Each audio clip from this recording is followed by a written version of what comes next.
Live from Cool Boys Central. You can be the boss down there. I'm boss up here. Hold your dicks and rub your tits. You'll be ice cold. Here come the Cool Boys. Just a young boy. So cool. So cool. So cool. I see Cool Boys. Cool Boys Nation disclaimer, I may have to leave this podcast and take a huge shit. I disagree. Okay. There's no toilet in that closet?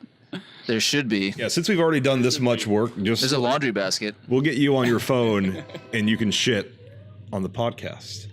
Oh, I want to hear it. I want to hear it too. See it. All right, well, we're in this, guys, so let's Yeah. figure out our drinks tonight. Everybody, what are you drinking? Well, let's tell everyone what's going on here. Yeah, we should probably we can't do the drinking when there's new people first. So let's do a quick introductions. Oh, yeah, well, we have some special guests here tonight. Special guests, would you introduce yourselves? Hello. All right, that was one special guest, and special guest number 2. No name, just a hello. And Andy here. We're having a little boys sleepover at Mikey's house.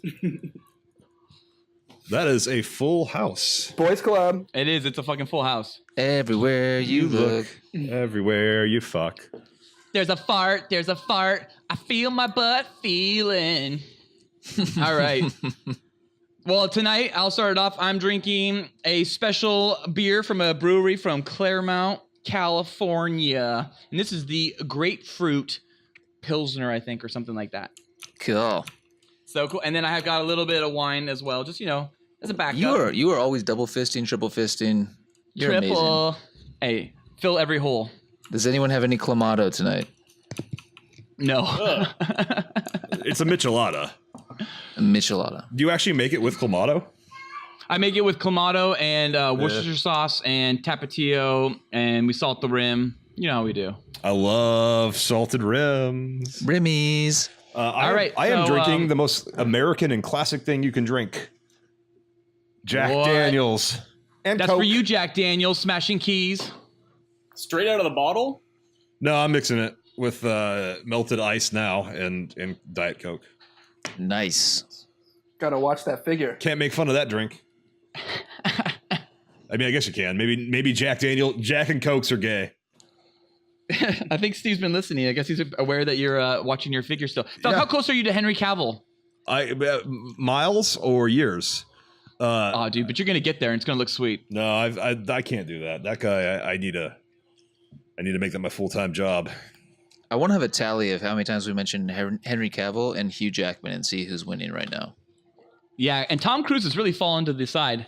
Yeah, that's a shame. You'll need to remind me what's your obsession with Henry Cavill? I just think that his fitness regimen is very impressive. So it's a gay thing. Yes. Definitely. For Superman, sure. There's not many Supermans I probably wouldn't go gay for, actually. I mean, Brandon Routh probably not, but... I think he is gay. Isn't Brandon Routh gay? He worked with Bryan Singer, who was his top pick, so this is possible, but he does have a girlfriend that he's been with for a long time. I think George Reeve I would not go after at all. No, that was Dad Bod Superman. That was back in the day when you could be Superman and just be pretty fat and... Barrel-chested? Yeah. You just needed to have a big chest. That was a Superman who really liked beer. That's a guy that has beer in his vegetable drawer in his fridge. All right, Noe, what are you drinking? Bourbon, straight up. Neat. I love it. All right, and Andy, what are you drinking?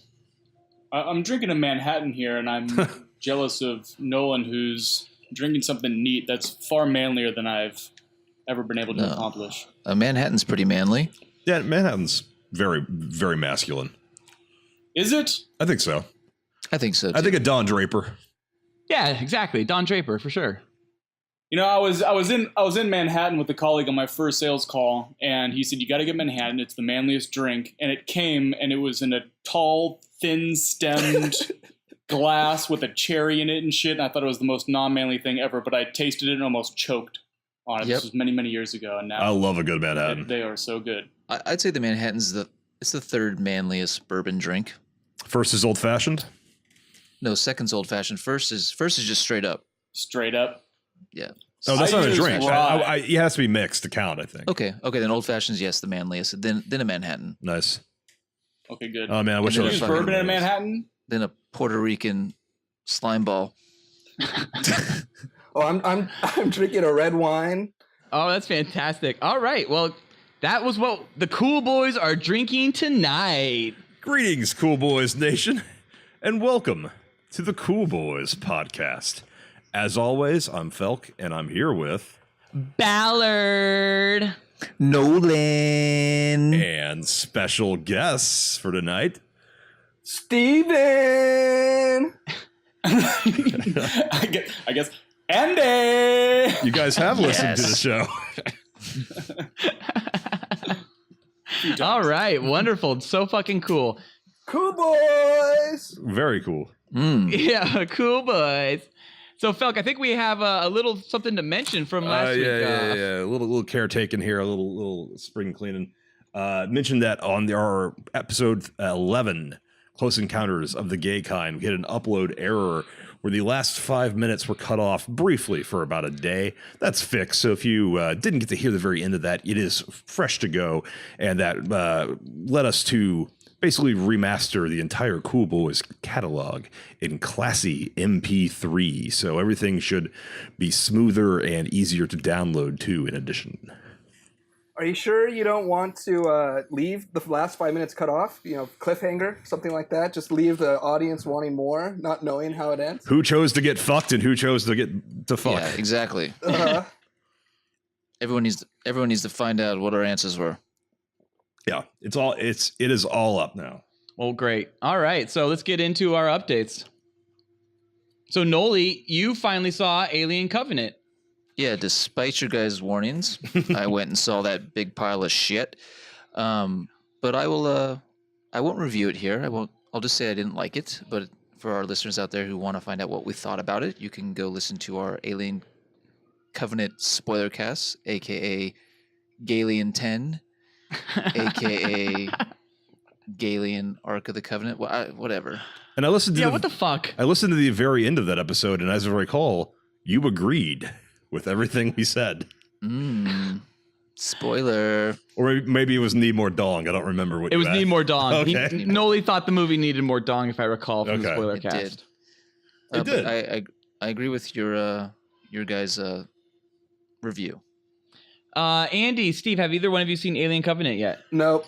No, I skipped your podcast on Spoilercast. I skipped Guardians of the Galaxy 2 spoiler podcast as well because I haven't seen that one yet.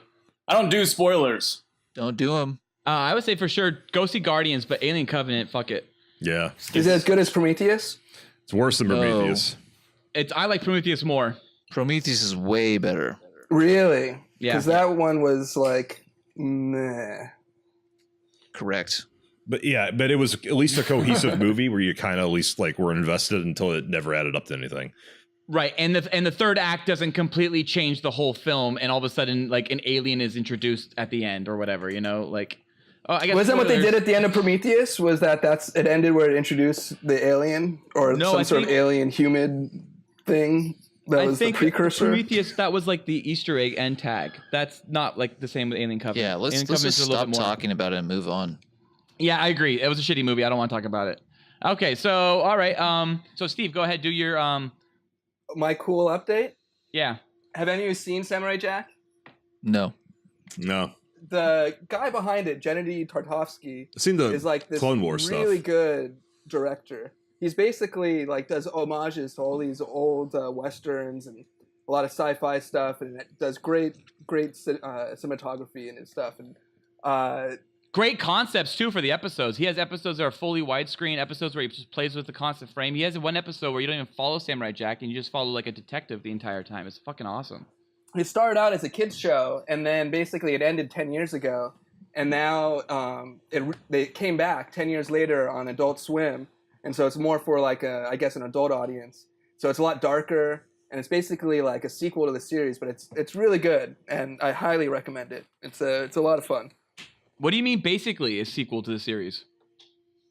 Well, the series like every episode was self-contained for the most part. It had an overarching story that this guy gets sent back and gets sent to the future because the villain is weak in his time and he'll be strong in the future. So he sends the Samurai Jack to the future where he can't win ever. And so every episode is Samurai Jack basically trying to win and try to find a way back to his time. And he always loses. And he always and it's all self-contained. And the series, the sequel, is basically like a 10-episode movie where it's all about like how like 50 years later he's still losing and he's like damaged and it's just really well done and it takes it to that next level. So it's no longer like a kid's cartoon and it's much more of like just a good show. I hear good things. Yeah, I've seen the Clone Wars that Gennady did, and that's like the best thing Star Wars had.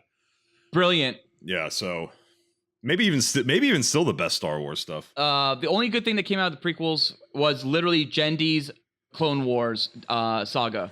They completely have like is that even part of the canon anymore? Or? George did not like what the storyline did. I think he was not entirely approving of it because he gave Gennady total control. Yes, and I think what happened in the end with the canon prior to Disney's takeover was that George allowed it to be canon, but he wouldn't directly ever reference anything that ever happened in it, and that's why he did the CGI series from that point on. One of the great things that the Clone Wars Genndy did was that he actually did two-dimensional hand-drawn stuff and drew huge matte paintings that were these massive murals essentially down the hallways at the offices, and they would actually go and have to film through the hallway and do the standard way of animation where they'd have to take photos, every frame, for 30 frames a second. There's a Clone Wars that's hand-drawn animated? Yeah, it's brilliant. Yeah. It's truly amazing. It's 2004. I thought it explained why that one guy couldn't breathe any, in Yeah. Clone Wars. Like, I thought that whole thing was that it explained why he had like a bad lung. It does, but it's not like canon because they never mention why he has that in Revenge of the Sith. He just has it. So I think they worked backwards, reading that the character had that and explaining it. It was a concept decision they made because when they first put General Grievous at the very season finale of Volume 1, George had not picked a voice actor yet or a voice yet for General Grievous, and they barely had a design. They had a very rough concept art of it. So they based everything off this concept art, which was very close to the final design, but they guessed on the voice.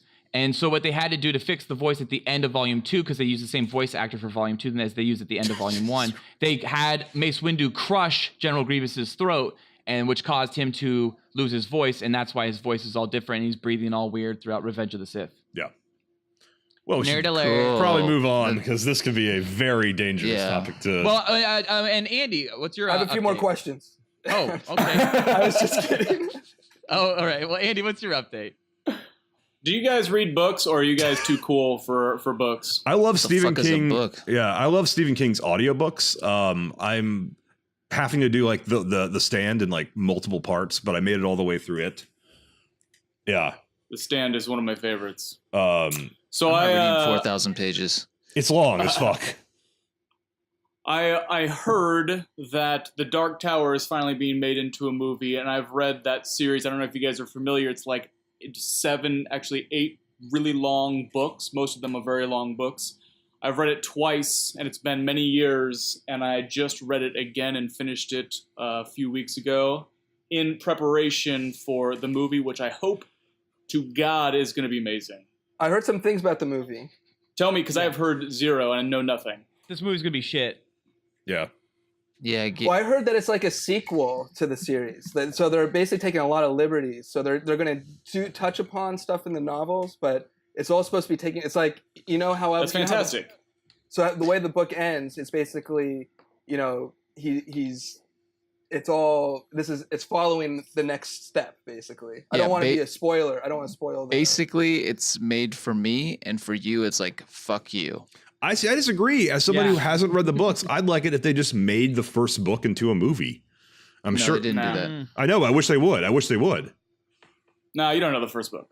It sucks. They do have to do something where they like combine it because it is hard to start off with the first book because it's kind of like off on its own. It was like written in the 70s, and then he went back to it like 10 or 15 years later when he's a lot better of a writer and a storyteller. I've always been interested in it, but yeah, now it just 8 books. I don't have time for that shit. Oh man, the longer the better, if you ask me. Oh, The one problem with Stephen King is that he doesn't know how to end his stories. So he just goes on, and he's a great storyteller and just can keep you going and wanting to read the next page and find out what's going to happen. But when he finally gets to that point, I've always found it kind of disappointing how he ends his stuff. Every single Stephen King movie is disappointing. Our book is disappointing at ending. It is so cool, and then it's a spider. kid orgy. Well, that's not the ending. That's not. It is going to be interesting if they do that in the movie. They will. I don't know. I 0% chance they Kid do that in orgy? the movie. I don't well, think like, you need it. well, they it's like a essential part of the story. They need to do something. She'll with kiss it. them all or something like that. They'll keep it sane. And is it 2 movies? I heard that it's split into 2 movies. No, it's not just right one. now. It isn't. The trailer is them all as kids. It doesn't show them as adults, so I think it is 2 movies. Yeah, I heard that then the second one is them as adults. And Yeah. this is just them as. Oh wait. Oh, Oh, you're talking wow. about it? Sorry. Yeah, Yeah, yeah. I think it is split into 2 movies. I thought you were talking about. Sorry, I thought you were talking about the topic, which was the Dark Tower. Oh, Sorry. Just kidding. I'm just kidding. I'm just fucking with you, Steve.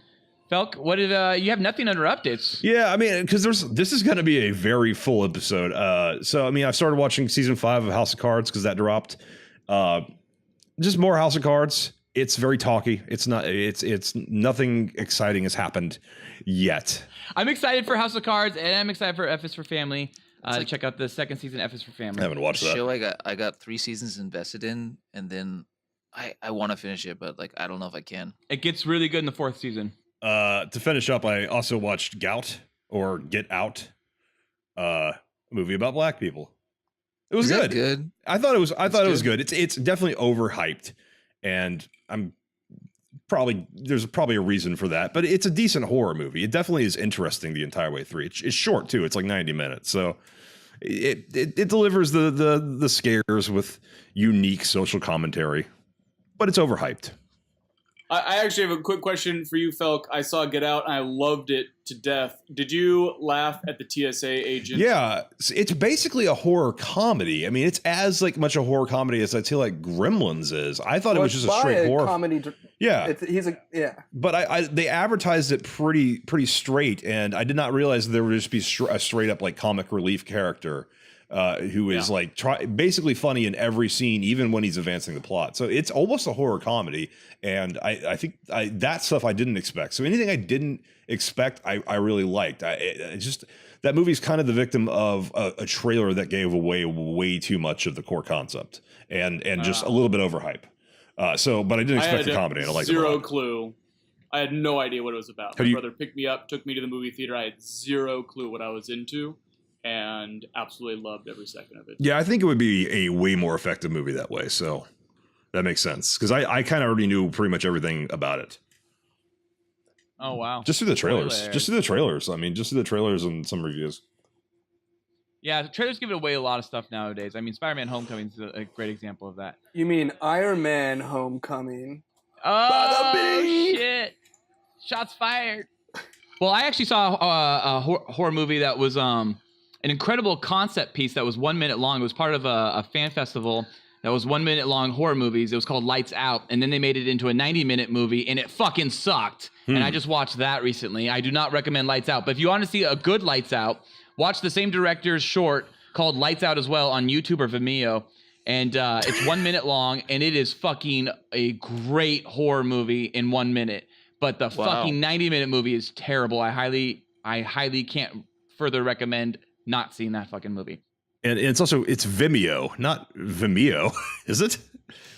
I say it like video, but Vimeo. Vimeo. I think it's Video. It's It's Vimeo. video. Vimeo. It's video. With an I M. said Vimeo. Yeah, it's video with an M. That's all. Anyway, so all right, and then I just got to mention for my update is Top Gun 2 was just announced.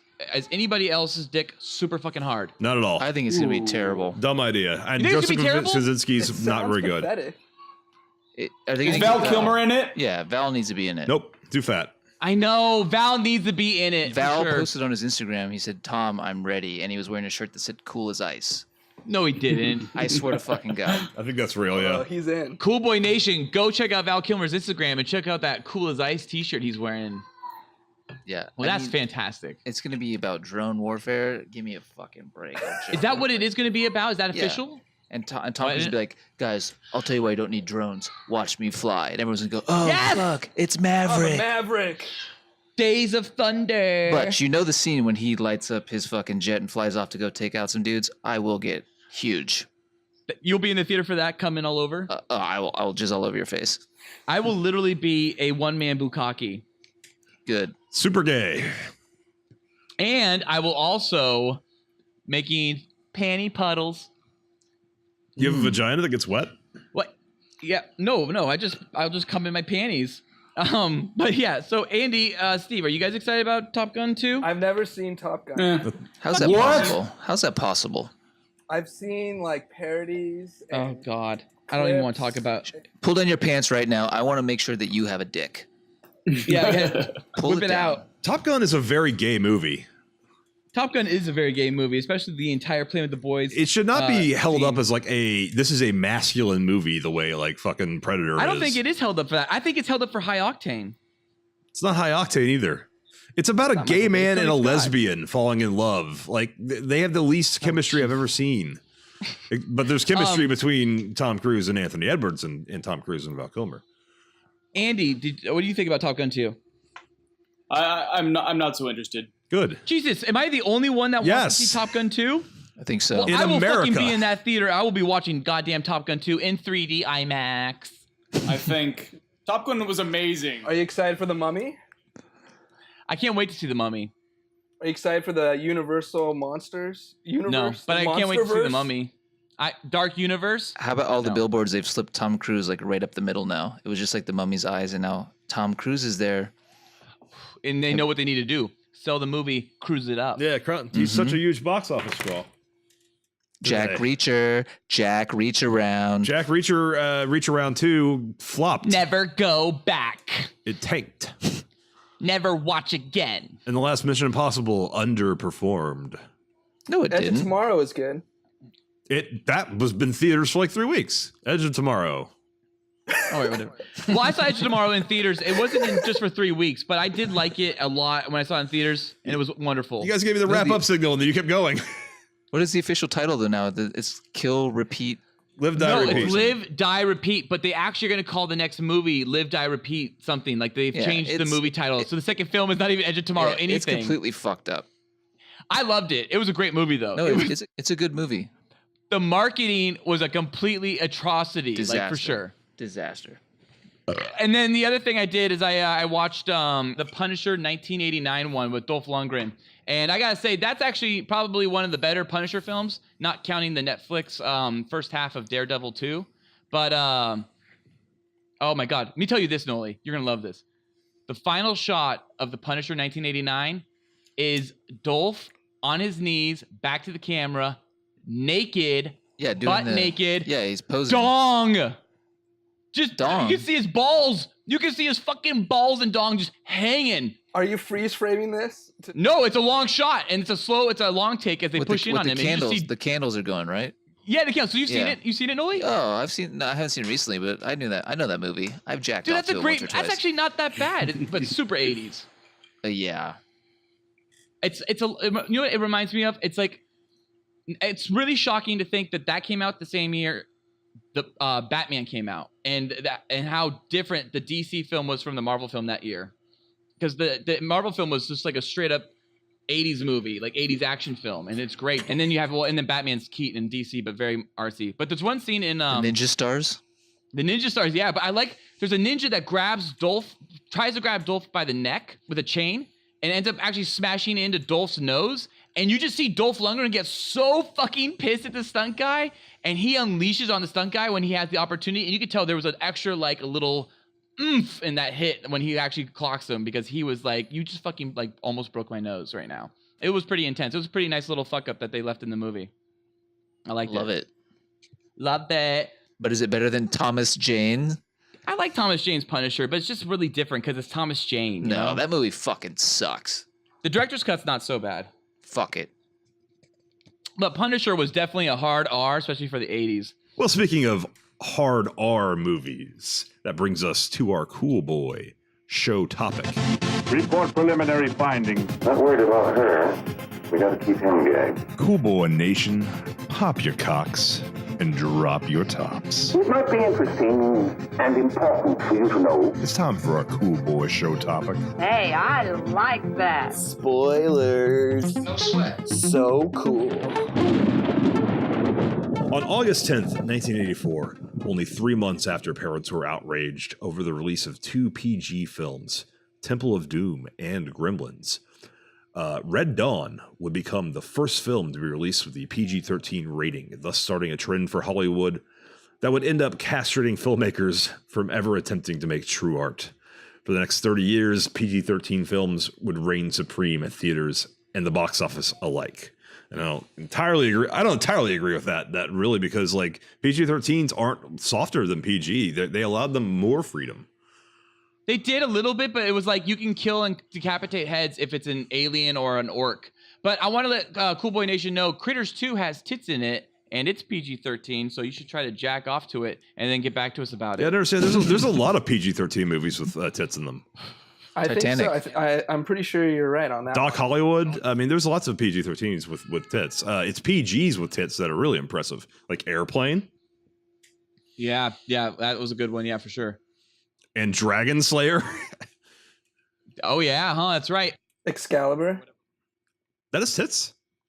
I'm pretty sure it does. So our Cool Boy Show topic for this episode is to select real past PG films and TV shows of the same caliber of rating, that's PG, and figure out a way to make it a viable hard R live action film released today. I didn't know it had to be live action.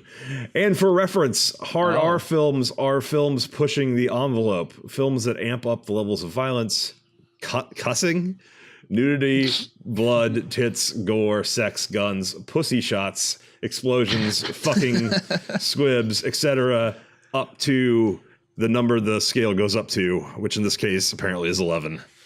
There's still not enough pussy shots. No, I loved pussy shots back in the day in the 80s. Yeah. Seriously, 80s had pussy shots, and it was wonderful. I don't remember them. Not really. Like if you see a bush, but like Basic Instinct's only like straight up. Well, pussy. that's in the 90s. Basic Instinct's 90s. Great movie. But Bush counts as pussy as far as I'm concerned, on a film at least. I can't even think of movies that show bush. Porky's? Really? There's lots of movies that show pussies. I mean, not Yeah, especially in the 80s. Shower scenes, I guess. And Oh my God, The Shining had bush. Oh God, not Duval. No, it was The Shining. No, it it's was the the woman blonde in the woman. bathtub. And it's a trick. That's a Stanley Kubrick mind trick. He gives you an erection and then terrifies you. All right, well, let's get into our lists, guys. So, Felk, why don't you start off? Why don't you go through your number 3 film, PG film, or it could be G-rated technically, I guess, as well. So my list of movies to make hard R, I'm going to start with a movie that's very dear to my heart, and a PG movie that is the most like sexual nakedness violent thing ever, and it got away with it because it was animated. A film called 1983's Fire and Ice. That's your number 3? Yeah, that's my number, I guess 3. Yeah, that's my least important. Created by It's like George R.R. Martin. Have you? So yes, basically, what's happening here? Basically, it's Ralph Bakshi, the guy from. Oh, okay. It with So your you have- hard Rented copy it, from Felk. You Netflix. haven't Got it seen right it here yet? on Blu-ray, and I cannot wait to watch Fire and Ice. You recommended that, and then I also saw the same director. I'll let you say his name. I also Ralph got his other Bakshi. movie, Wizards. Have you seen? What's Have his you not name? seen He also Wizards? do, The Hobbit. Yeah. Yeah, he did The Hobbit. He did Lord of the Rings. He also did Heavy Metal and American Pop. American Pop's really good. I recommend it. Heavy Metal is shitty. Heavy Metal isn't good. But Felk, what's his name? Please say his name again. Ralph Bakshi. Bakshi. Okay, that's right. And Cool World was like taken away from him by the studio, and they changed it into this like trying to make it Roger Rabbit. That movie's a mess. He had no control. He walked away a couple times. You see Brad Pitt's really? dong. It's a very weird movie, but no, Fire and Ice is a very straightforward, like Hollywood Frank Franzetta like artwork kind of.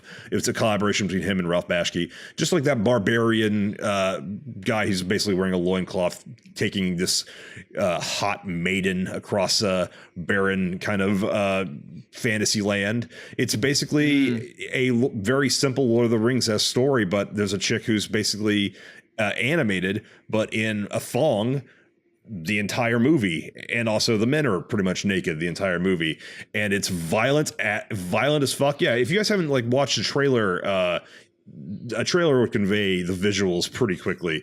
That this is I did watch the trailer. It's very sexy. Yes. The point of you nominating this is if they remade it today, live action, it would be a hard R and it'd be great. Literally just drop the clothes. She-Ra, something like that. The girl, she's obviously supposed to be naked. They rotoscoped a naked woman and then painted a fake like little bikini onto her. Just make her be naked the entire movie. Have the guy's dong out. Don't hold back on showing the blood and gore, but keep it animated because that's what makes it so fucking trippy. I mean, it's kind of like Heavy Metal, but it actually has an interesting one story the entire time. So it's not like Heavy Metal, which is just unless you're stoned, that movie's not really interesting. It's not good. Yeah, I like that idea. Fire and Ice sounds like a good R-rated movie for sure. Well, it sounds like it's already close to R. I don't know how it's because I got to watch it as a kid because it was PG. I don't know fucking how it's PG. I do not. Was it made in the 70s? 80s, 83. Well, here's the thing. So PG, like we mentioned earlier, when That's it changed parental over. guidance, man. Right, exactly. And it's rotoscope, like animation. So like tits are jiggling. Everything moves like a real person. It's like, it's almost pornographic, yet it's a PG movie. Did he do that Felix the cat? No, that was Fritz. Yeah. Fritz. Yeah. He did do Fritz the cat. He did that. He did do Fritz the Cat, That too, was yeah. a super sexualized, like... Yeah, and that was PG as well, I think. No, that was R. PG then was like the R. Like, you're not supposed to... Well, yeah, because it literally meant parental guidance. Like, literally did mean... Like, you, as a parent, you should, like, really be aware of your kid watching this movie. It didn't mean, like, parental guidance, like, drop them off, let them go see it. Who gives a fuck what they're actually watching? Like, it didn't mean that then. Yeah. It meant, like, because G meant general audiences. G was a very common movie. Most movies were general audiences way back in the day. And PG was, like, that was a shady film. And then R was, of course, like, you go to R and you might as well wear an overcoat, you know? Yeah, Fritz was R actually down from an X. It is actually listed as a pornographic film. It was an X? Yeah. I've only seen clips of it, and it looked pretty crazy. Yeah, there's cat tits. Yeah, it was rated X. Duck Tits was weird in Howard the Duck. I Not thought PG. Duck Tits was weird. Yeah. Anyway, that was very concise. This isn't going to take long at all. No, not at all. Okay, we got. I was concise. Faster, I guess. I don't. Maybe. So, all right. Next, let's go with the one of our special guests, Andy. Why don't you go with one of your we're gonna top rotate. three? Okay. Ooh, fun.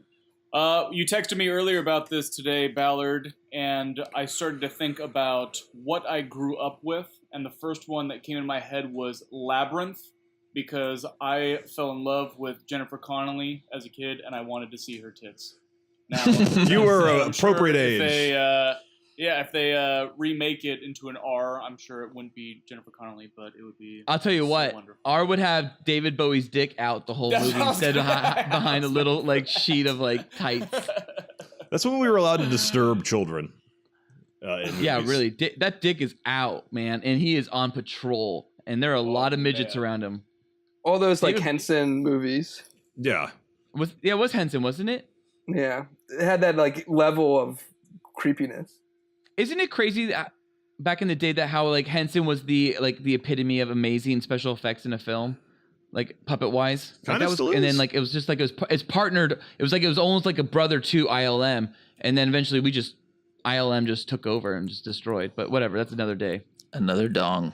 There was a article not that long ago about how Jim Henson really, really loved hashish. And it was like a major revelation. I'm just like, yeah, no fucking shit. Have you ever seen anything he worked on that wasn't Kermit? Man, you remember Dark Crystal? Was Dark Crystal PG? Because if Dark Crystal was PG, I'd vote for that one as well. It is PG. I'm pretty sure Dark Crystal Yeah. PG or G. And I think it counts. that would be a dark live action R for That sure. one scared the Fuck. shit out of me as a kid. Oh my Labyrinth god, is They're doing a more fucked up than Netflix prequel for Dark Crystal. Yes. Oh yeah. Yeah, Netflix series with puppets. Whoa. I'm ready. Yeah, it looks like it's a mixed media, puppets and CG. Sign me up. Sign it up. For me, I will go with Benji the Hunted, which is a G-rated film. And this is a movie that is one of those G-rated films that should have been PG at the time. That kind of what it was intense. I mean, I saw this in theaters.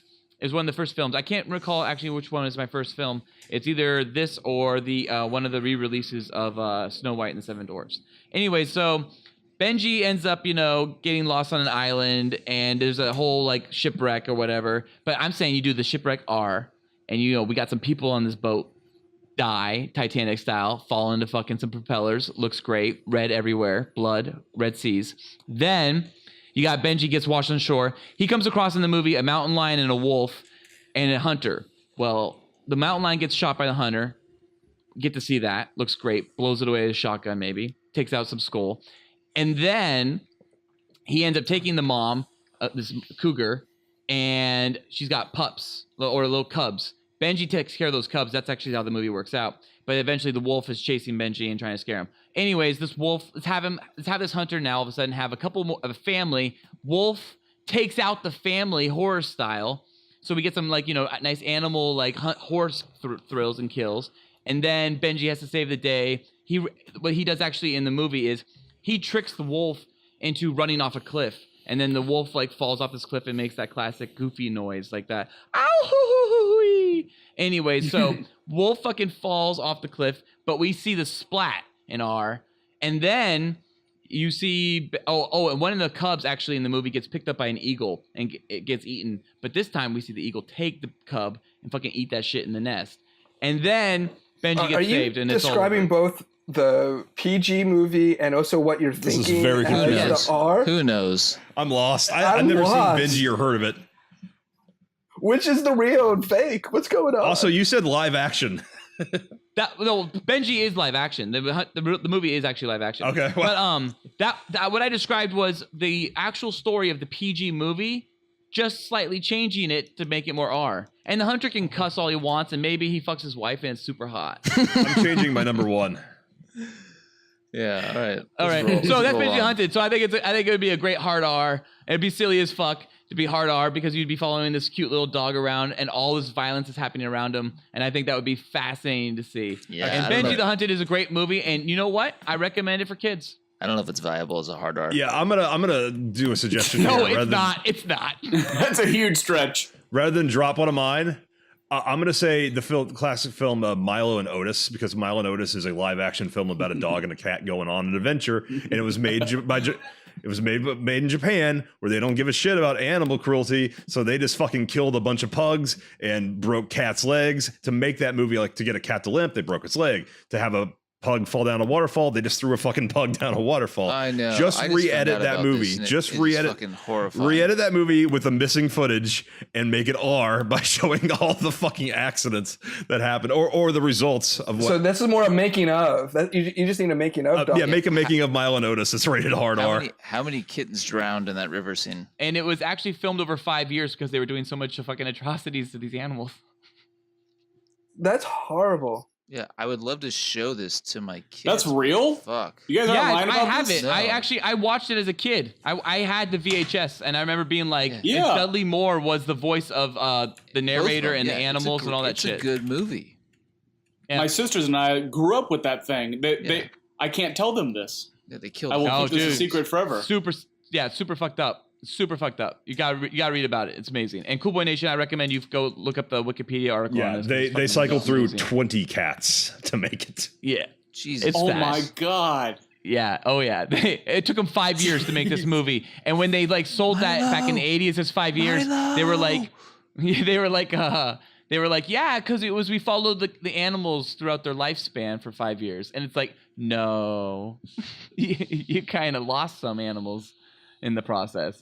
All right. So anyways, so yeah, I guess maybe Benji the Hunted isn't a really good hard R, but I would love to fucking see it.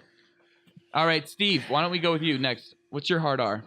Number 3. Harry and the Hendersons. Oh, wow. Good one. I don't see that as hard R at all. I guess I didn't understand. I thought it would be remade as a hard R. So it was a PG movie. So I'm thinking there's like a psychological trauma where they find this Bigfoot and it destroys their family, but then there's this Stockholm syndrome thing where they start, caring for it or something like that, and it's just hardcore. That would be my hard R remake of Harry and the Hendersons. Or he just comes in the house and rips them all to shit. Just a lot of violence. Yeah. No, wait. What if he went into the house and like just destroys the family, then he stalks the fucking neighborhood, and it's like a cul-de-sac, like the Burbs style or some shit. Oh yeah, I would assume Harry would kill like the kid or the son or something like that accidentally. He needs to have some Hendersons to still, live with. Then it's no longer. It's just Harry. Okay. They did a TV show of Harry and the Hendersons, and I would like to ask you, Steve, who do you see as the John Lithgow role, who's also was the dad? Who's the dad that played him in the TV show? Fuck. I do not remember. But anyway, so David tell me, Carradine or Keith Carradine. No way. No. Really? I'm guessing. No, That you're is wrong. something. You're very wrong. You were so certain. It was kind of intense. I believed you. Bruce Davidson played the dad on the Harry and the Hendersons TV show. He was great. Okay. He was a classic 80s, 90s actor. All right. Well, I think Harry Henderson's would be interesting. Yeah, if he made it horror style and he killed like the whole neighborhood. Yeah.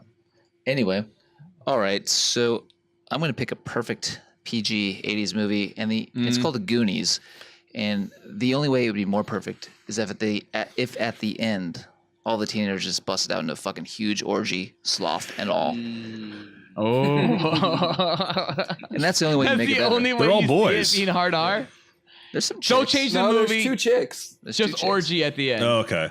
Andy is one of the chicks. Yeah, That was the sloth. second movie I thought of after Labyrinth because I wanted to see my God, Andy's really? titties too. Oh, That's God. awesome. Yeah. Sloth is the key component, though. He's in there in the middle. He's orchestrating the whole thing. Well, I can't believe it. Wait, you just told a movie with full of children and you wanted to end in a fucking hardcore Yeah, orgy. you Yes. and we're supposed Wait a to second. and we're You supposed to wanna see vote everything? on whether these are viable movies.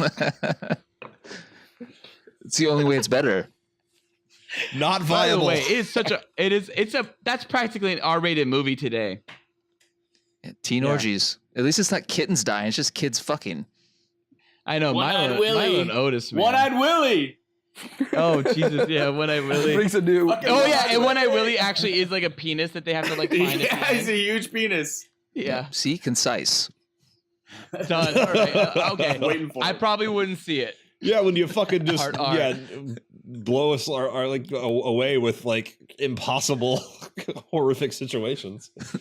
Yeah. All right. So, Falcon, you're number 2. Go ahead. Oh fuck! All right, which one do I do? All right, I'm gonna go ahead and do a dark interpretation of a movie that boomers seem to love, but millennials, at least myself, but many others, seem very confused by its appeal. The classic '80s film A Christmas Story. Now, you guys, I love you it. guys are familiar Love with it. Love it. I love it. Really? Watch it every year. Okay, so you guys are Every familiar. year. You guys are familiar with the story. Familiar, yeah. Just to clarify, this is a story. Andy, you familiar? Oh, yeah. Okay. This is a story. Yeah, we've all seen it. Good, because think about it for 5 seconds Shoot here. your eye out, kid. Exactly. All right. So this is a story of a kid who is being bullied at school. He's terrified every day of school because of a bully who he eventually just snaps on and beats the shit out of, violent rage. He's scared at home of his dad. Doesn't want the old man, his dad, to find out anytime he does something wrong, even though his mom gives him lead poisoning with soap that probably had lead in it. What's his dad gonna do? His dad's an alcoholic. It's heavily implied. He seems to be explosive in fits of anger. His dad is also borderline illiterate. He doesn't know basic words like fragile. He's explosively aggressive. Clearly, Fragile. so the kid's name is Ralphie. Clearly his dad is beating Ralphie. And what is Ralphie obsessed with? This kid is being bullied at school, probably beaten at home. He's obsessed with getting a gun. The entire movie. And Ryder.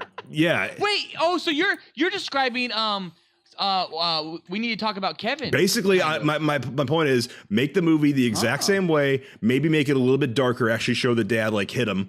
Definitely have him say fuck all the time and show that the dad is drinking. Make the bully's abuse a little more aggressive, and just make the rest of the movie the exact same. Except don't make it a BB gun, because I always felt like that was just trying to modify it for 80s audiences. It's clearly what, the 1950s? It's clearly he wanted a rifle. Yeah.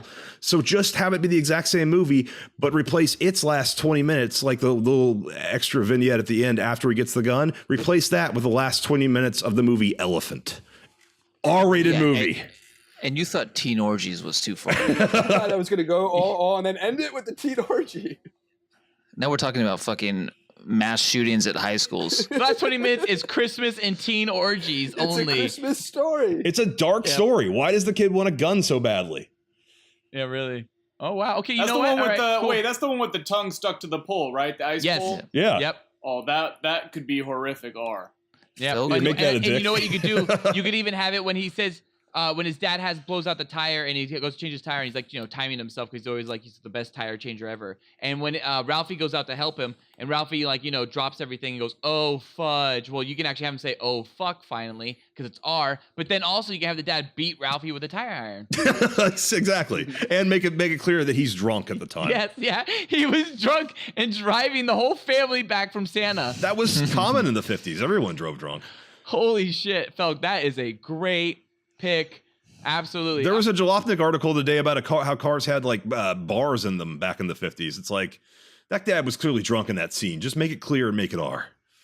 And that sexy leg lamp just could be one huge cock. Yes. Or just a big old pussy. Yeah, just a huge pussy. And the dad like fucks it one night, and the mom walks in. This movie is hard R. Yeah, that's the point. Felk, this is a hard R. This might be the best pick out so far. All right, Fire Ice was actually pretty good too, man. Way to kill it. I love. Mine was just like a really violent animal movie, and Noli's was just like the same movie but teen orgies. And Steve's became like this really weird horror story that had to change the genre. Felk, yours that was good. That was good, man. Way to go. Mine changes the genre too. Not for Fire and Ice. That's pretty much the same, but.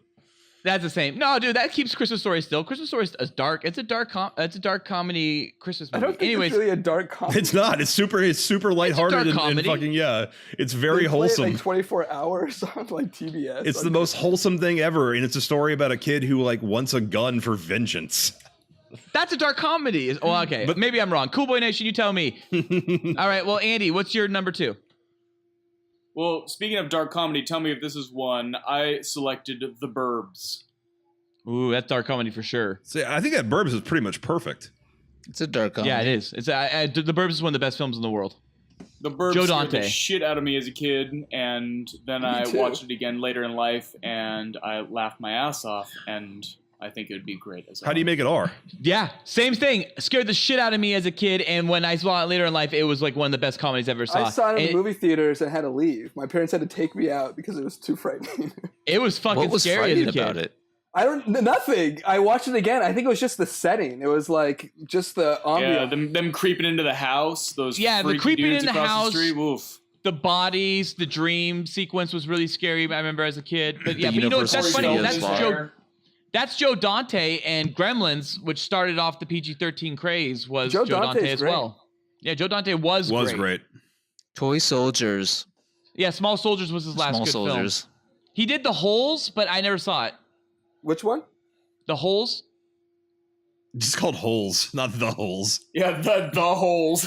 Which was the second thing I was going to say to Shia LaBeouf when we saw him in person. But he was when I said, hey, are you Shia LaBeouf? And he said, yeah. And I was like so taken aback by that. I didn't even get to say the next thing I was going to say to him, which was, you were great in Holes, man. Oh, wonderful. All right, well, Holes is also not directed by Joe Dante. I don't know where that came up. Yeah, what the fuck? No, Holes, a different movie, was directed by Joe Dante, or Hole or whatever. I think you're wrong. There was a movie. I hang on. I got right here. The Hole. Oh yeah, I didn't even know this movie existed. Yeah. In 3D. Anyways, okay. Well, yeah, I could easily see the Burbs transferring over to hard R based on everything that's already in the film. Just step it up a notch, and that's a hard R. Oh, yeah. So Definitely. And I love the Burbs, so I would see it fucking again, no matter what. Corey Feldman's got to be in it. I wouldn't see it again. If they remade it, I'd be like, fuck that. Burbs is great. I guess that's kind of true too, huh? Yeah, that's a good point. Fuck, I didn't think That's about that. a good point. Yeah. All right. Well, fuck your choice. Shit. That's why this whole speculative discussion is kind of weird. But yeah. Well, you can blame Cool Boy Nation if you don't like this discussion. You can blame that on me. I'm the one who pushed it. Hard. Hard R. All right. So I guess that's me next. So out of my list, I guess. Oh fuck! Here we go. I think you could easily do. Ooh. I second Nolan's reaction.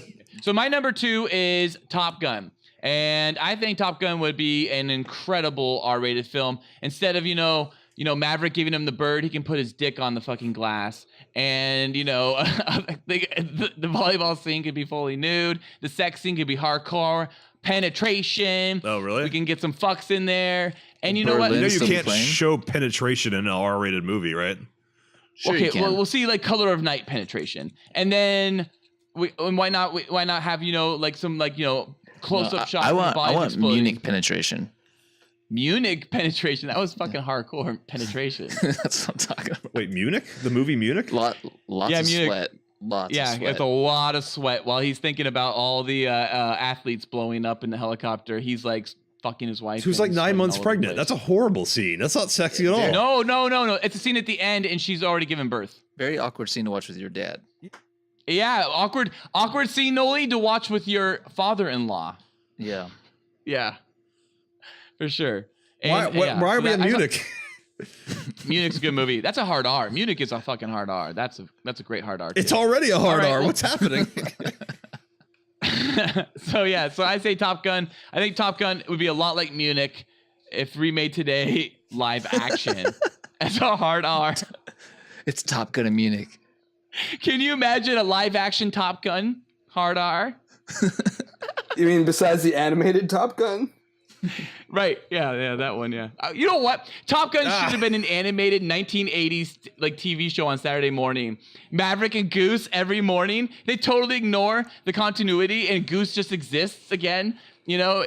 Iceman and fucking Slider are rolling with them all the time. Sundown and Merlin are there together for some reason. Like, you just bring them all back. Who's the villain? Who's the villain? The Russians. They're never identified. It's a star country. It's a star country. That's all we know. No, the villains who they're fighting at the very end of that movie are never identified, but they're basically clearly the Russians, which means even after the little skirmish that ends the movie Top Gun, World War III just started, and everyone's treating it like it's an exciting victory, and like the U.S. and some other country are now at war. That's a good point. So, that's absolutely. Maybe that's where the next one picks up. Oh fuck! Wouldn't that be fucking crazy? Yeah. That'd be awesome. Wow. Phil, you had a different perspective on how to make it hard R, right? Thank you, Nolan. Thank you very much. Yes, my perspective was just to keep the movie more or less the same, but just every time it looks like two men are about to kiss, like when Val Kilmer's right in front of Tom Cruise, just have them kiss. Have them fuck a little bit. The volleyball scene nude, that totally works, but there's no way. No air biting, just kiss instead? When Tom puts his arm around Anthony Edwards as they walk away shirtless from the volleyball scene, just keep following them and follow them back into the locker room where they fucking fuck for like 7 minutes. Yeah, when they're just posing in underwear and short towels. When Anthony Edwards dies, when Goose dies, have Maverick just go like, I love you, just add in that doesn't make it R, but the fucking would. No. The fucking would. So just make it gay as we all know it really is. And so does he fuck Goose in like the first act, second act, and then fucks Charlie in the third act? Yes, yeah, all three, yes. But keep it real. All three. There's three. Wait, Felk, in hard R films, there's only a second or third act fucking. There's rarely a first act fucking. You can get away with it just as much as you can put as in an R-rated film. Shoot it X, shoot it hardcore, but then just cut it down into something that can actually be released as R. Felk. All right, so I love it. So this is what I see. I see Val Kilmer and Maverick, right? Oh, Tom Cruise, right? Iceman and Maverick right up against each other, right? And Maverick, is like yelling at Iceman, and they're getting into an argument. Iceman just smacks Maverick across the face, and then Iceman goes to smack him again, and Maverick catches it, and then they kiss really passionately, and then they fuck over a Corvette in the back of a train. It feels like it's halfway written right now, like that. It writes itself, doesn't it? No, that was all perfect. That was all exactly, and it needs to be at Brokeback Mountain level. You have to shoot it R-rated. You can't fucking show penetration. But yeah, by the way, no one's done that. No one's been fucking on the hood of a Corvette as a train's just going by in the background. That's a good scene. Well, no, they're on the train. It's fair game. I like the way Nolan just shot it. Because the train represents like maybe they're just outside a tunnel. And they're fucking on a Corvette, and a train goes by into the tunnel just as the penetration starts. It's a little on the nose. Well, it's on the nose. Have you seen Top Gun? Because it's very on the nose when shirtless men are hugging and kissing, playing volleyball. They don't kiss, but they do hug a lot. The way you describe it, I actually want to go out and watch it now. Yeah, you're doing yourself a disservice by not watching it. Yeah, it is a beautiful film about the beauty of boys' bodies and planes. Okay, wait. So just real quick. So my mom's phone ringer for my brothers, whenever one of my brothers call her, is ha ha ha ha do do do do do do do do. It's playing with the boys.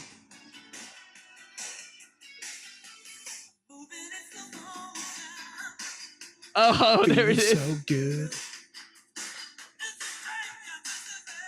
Body's working overtime. Knocking on wood. The Hollywood pose. Yeah. Oh. Yep. All right. Well, I'm sorry, Cool Boy Nation. You couldn't see that, but we just did a pose off. All right.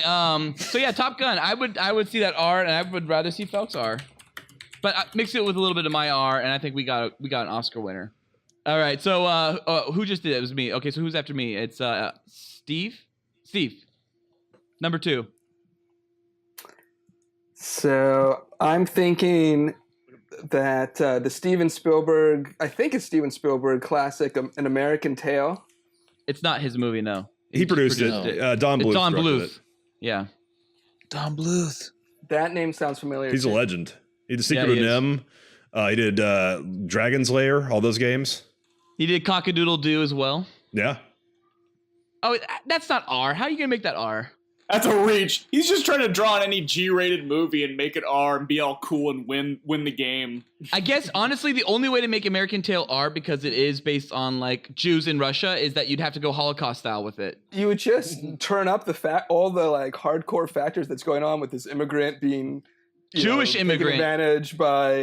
That's very cats weird. and- The fact that like there's cat Cossacks. Like, it's very like dark historically. Yeah, it is. It is, and the whole thing where is that the one where he also gets he loses? Which one is the one where he gets like flooded and he like loses his family? First one. Oh yeah, that's the one. That's the first one. Yeah. The second one's not anywhere near as dark. Five Goes West is much more of a kid's movie. The first American Tale is a very dark story about what happened to a real Jewish immigrant family who were separated from their son. American Tail. It's already pretty hard R for a kid's film. You know, I saw that in theaters too. I don't know if that was maybe my first film actually in theaters. That may have been my first film. Just octane it up, right? That's what I'm saying. And Holocaust it up too, because it is about Jews being driven out of Russia. It wasn't the Holocaust. Hell yeah. It was earlier than Hell that. yeah. Based on a real story, isn't it? About an actual immigrant family from Russia who got fucking like separated from their son. I had never heard I of don't that. think it's a true story. No, I don't think it's true. They were Mises. There are no it's not cats true in because they're not America. mice. Meanwhile, Here's another perfect 80s movie, Teen Wolf. Now, I just want to say, I think Teen Wolf was my first direction. Pamela, the blonde girl in that movie, like, I think I was getting hard. I liked Boof. Boof, she was good too. Ah. When they went in that closet, I think my penis popped, and I was like, what was that? There's a dick in that movie, you know. Is there a dick in that movie? Anyway, I think that movie's perfect.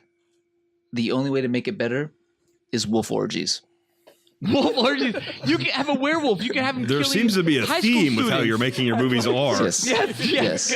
He could be killing high school students in horror fashion No, and like just wolf orgies. Just tearing up wolf the orgies. neighborhoods. Wolf orgies. All right. Well, you know that's like I That feel was like funny. Boogie Nights is like the version of the movies you're turning all your movies into, and I'm okay with this. I like it. How would you improve American Tail? Mouse orgies? Mm-hmm. Exactly. Okay. I did actually kind of have a crush on like one of the girl mice, I think, when I saw it as a kid. His sister. Maybe, yeah. I was like 5 years old? I mean, yeah, you don't know that the cartoon mouse is wrong. Somewhere Yeah, that song. out there. It's like she was singing. It was like she was singing to my me. sweet big. I think I did too. nuts. Now, actually, I'm thinking about it. She was good. There's a lot of men who are now furries because of that. That and Fritz the cat. Jesus, mice and cats. They're just dominating tonight. and of course Thundercats. Chitara. Oh, god damn it. Speaking of which, Chitara is fully nude in the first episode of Thundercats. Yep. They're not wearing any clothes. They're just fucking tits are out. Love it. Nipples. You can't. It's like a little bit of an edge. There's a little bit of an. It's like a Ken doll. All the guys just have like a piece there, but no dick. Just a piece. Mm. Oh wow, there's a lot of Chitara nude. I can't find the actual show. It's all fan drawings. It's fan art. It's fan art everywhere. Wow, but she's covered in hair. If you actually fucked her, it wouldn't be pleasant. Thank you for thinking that through. All right, let's blow through number ones. Let's get some music going too. Did you like the music on the last time? I loved it. Did keep you going. really? All right, I'll just copy paste that shit then. T-minus cool boys and counting. 3, 2, 1. Number one. All right, so Felk, start us up with number Oh one. fuck, pressure. I am going with a film that is one of the most demented, violent films of all time that is somehow rated PG. The film Home Alone. Now, yes, I know this is kind of cheating because there kind of is an R-rated Home Alone called The Good Son. But Kevin is basically a demented, fucked up kid.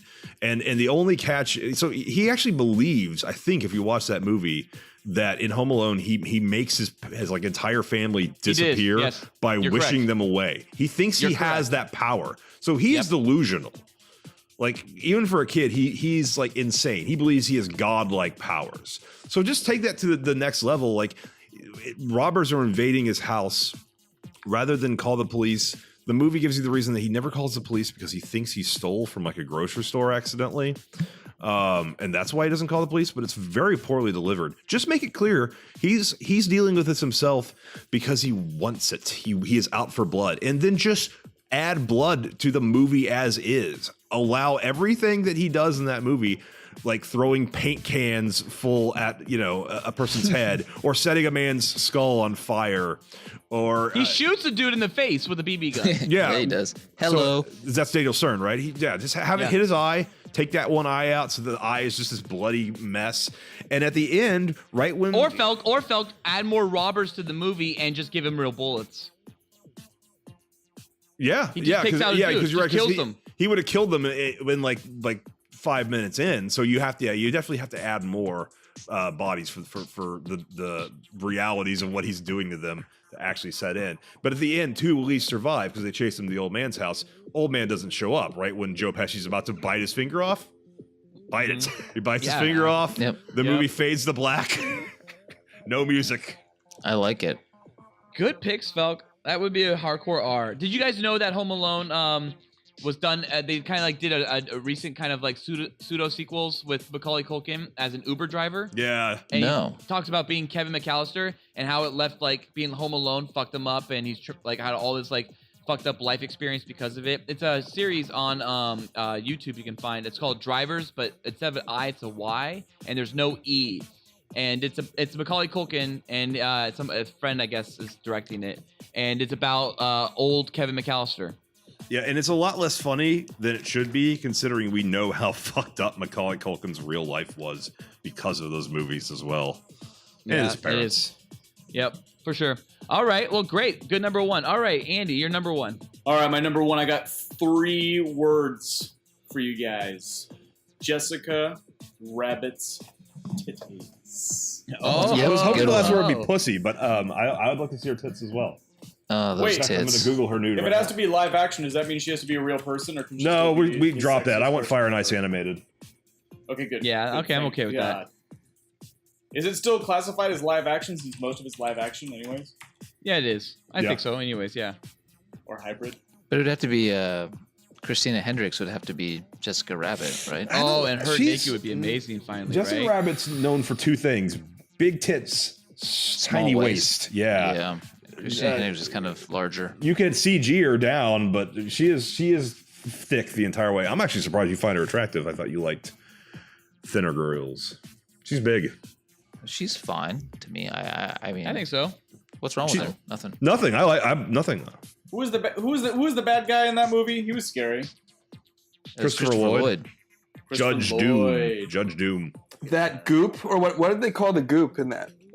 Oh, yeah, Dip. that goop could be fucked Dip. up. Or That was horrifying. Oh my God! It's Dip. Oh yeah, Dip? Dip. Oh god, that's a scary movie, man. That movie frightened me. the little Too. cute shoe in there, and they dip it in. And Yeah, just have it you're just turn watching bloody as that fuck. Shoe. That could be horrific. Jesus, That yeah. is not a kids movie, man. That movie is like adult already. And it's pretty clear. Also, yeah. So Jessica Rabbit is fucking that producer to advance Roger Rabbit's career, right? Like they play it as patty cake in the movie, but It's patty you show cake, them but fuck. yeah, exactly. It's fucking, yeah. For sure. Or blowing or whatever, yeah. I never yeah, understood that even now when I rewatch it, I'm like, are they fucking or not? Well, it is for tunes, I think. Honestly, I think that's what it's supposed for to Roger, he's so infantile or something that patty cake is sexualized or something. Then why does the human male producer want to do that with her? Because he's also infantile. Wasn't that the animator guy or something? The one. No, that was like the head of the studio. Yeah. I think that's just the way they have sex. It's Yeah, patty cake. I think that's the way tunes have It's like sex. a fetish. No, I don't think it's a fetish. I think it's literally how tunes have sex. Nah. No, because tunes are so innocent. Right? They're cartoons. They're designed for children. They're innocent. You might be right, but Jessica Rabbit clearly has a vagina under there. Well, and if you go and get the laser disc, you can go see it. And that baby had a girl he was clearly fucking. I don't know how that works, but he clearly was, right? Well, yeah, because then if you slow slaps down the her ass? video, he actually fingers her, and when his finger comes out, there's an actual driplet on his finger. What? Yes. Yep. Yeah. No. Yep. In the beginning of the supposed movie, to be his saliva. no, yeah, well, quote unquote, right? In the very beginning of I'm Googling Who Framed this. Roger Rabbit, he goes baby after the cartoon ends. The baby Herman goes underneath a woman's legs and he says, "Sorry, toots," and he puts his finger up the dress. And when it comes out for like a frame or two, there's a little bit of a wetness on his finger. That's absolutely true. Disney had a problem with their artists. They were just trying. That wasn't dicks Disney and technically though. pussy. That was Warner that was Brothers. Columbia as well. If I'm not mistaken. It was Warner Brothers Animation. It was a bunch of people. I think it was But they Columbia like did a specifically. collaboration. That was like very strange that they were able to do that. Yeah. Have Disney characters and Warner Brother characters all interact. Also, at the end, Yeah. though, when Jessica Rabbit flies out of the cab, you can see up her dress and you can see her vagina. Yes, I'm looking at that. It was right rated PG. These are 4 frames. It was only PG, and Felk, that's only the laser disc now that exists. You have to go get the laser disc if you actually want to see. No, but in theatrically, that's how it like the actual 35. It did. print That's how. had Yeah, that. that is theatrical, Yeah. correct. And this was a movie done by Touchstone Pictures, Amblin Entertainment, Silver Screen Partners, and Walt Disney Feature Animation. It was distributed through a bunch of different people, including Columbia and Warner Brothers. This movie was a huge powerhouse of movie because it touched upon so many different IPs, not just Warner Brothers and Disney either. Because Betty Boop, if I'm not mistaken, is not either one of those, and she was in the bar.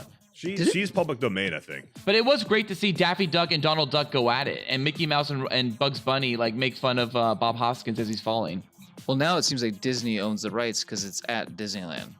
Yeah, it is. You're right, and there's the ride and everything, of course. Yes, but Disney also didn't own Star Wars when they had Star Tours. Yeah, they licensed it. Sure. So we can all agree you add in Jessica Rabbit's tits. Yep. Hardcore penetration. We have a great R-rated movie. Yeah. Oh, fuck yeah. Cool. No, and I'm still wondering if you think that penetration can be shown in an R-rated movie or not.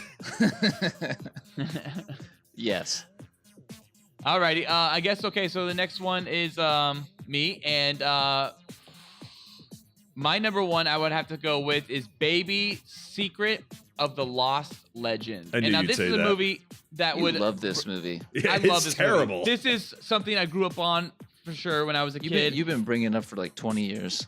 Oh yeah, and I try to recommend it to everyone I ever come across because it is that good of a movie. And one of the things that's fantastic about Baby the Lost Legend is that they did as much as they could practical with the dinosaur, the baby dinosaur. And it's a movie. If you don't know, it's a movie about a man who goes and looks for his girlfriend in Africa because she goes to look for dinosaurs, and in the process they do come across dinosaurs in a really ancient tribe, and meanwhile poachers do come to the dinosaurs, and the poachers end up kidnapping the dinosaurs, and the baby ends up being stuck with this girlfriend and boyfriend. Anyways, there's literally lines in this movie like from the pilot who's driving the boyfriend into Africa to go find his girlfriend. There are literally lines where the pilot is telling the boyfriend things like, like how could you let your girlfriend go on her own? And he literally says, if she was my girlfriend, I'd slap the bitch.